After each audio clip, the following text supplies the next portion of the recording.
माँ और बेटी दोनों को हुआ एक लड़के से प्यार, फिर हुआ मौत का खूनी खेल, एक व्यक्ति की हो जाती है मौत।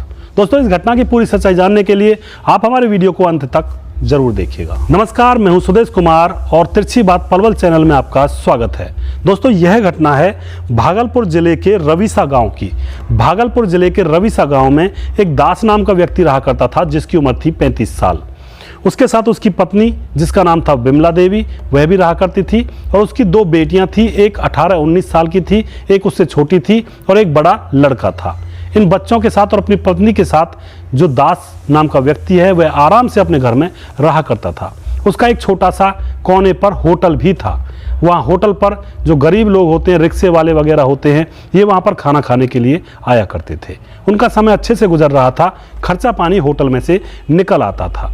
दोस्तों, समय गुजरने के बाद धीरे धीरे उस होटल पर एक पड़ोस के ही गांव का एक लड़का, जिसका नाम होता है दिनेश, वह भी खाना खाने के लिए आने लगता है।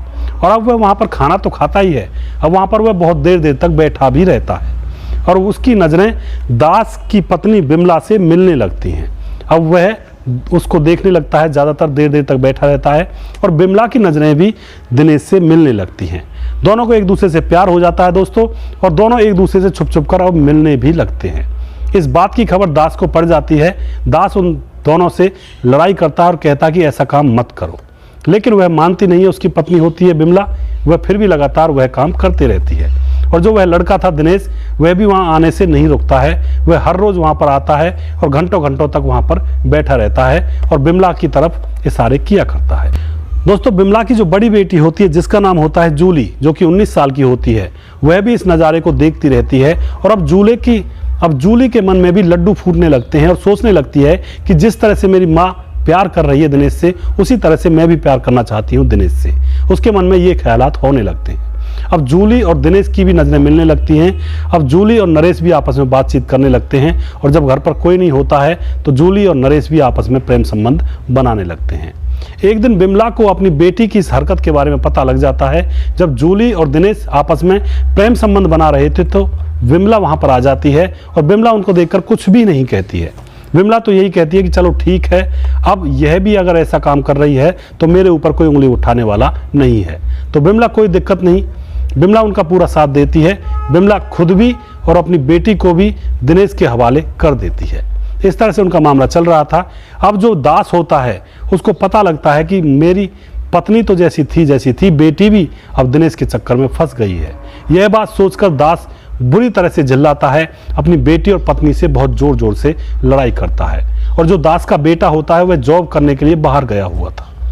घर के अंदर दास और उसकी दो बेटियां रहा करती थी। दोस्तों, वह अपनी पत्नी और बेटी से जोर जोर से लड़ाई करता है और जैसे ही वह लड़ाई करता है, शाम होती है तो उसकी पत्नी के दिल में कुछ बातें खटक जाती हैं, चुप जाती हैं। अब वह अपने आशिक दिनेश के पास फ़ोन करती है और उससे कहती है कि मेरे पति को रास्ते से हटाना होगा। आज शाम को ही हम खून की होली खेलेंगे और मेरे पति दास को रास्ते से हटाएंगे। दोस्तों, दिनेश उसकी बात मान लेता है और फिर होता है रात का समय। रात के समय दास अपने कमरे में सोया हुआ था, अपनी चारपाई पर। फिर दिनेश आता है, दरवाज़ा खटखटाता है और दास की पत्नी विमला और उसकी बेटी, जिसका नाम होता है जूली, दरवाज़ा खोलती हैं और दिनेश और जूली और विमला तीनों ही लोग दास के कमरे में जाते हैं और चारपाई के चारों तरफ खड़े हो जाते हैं।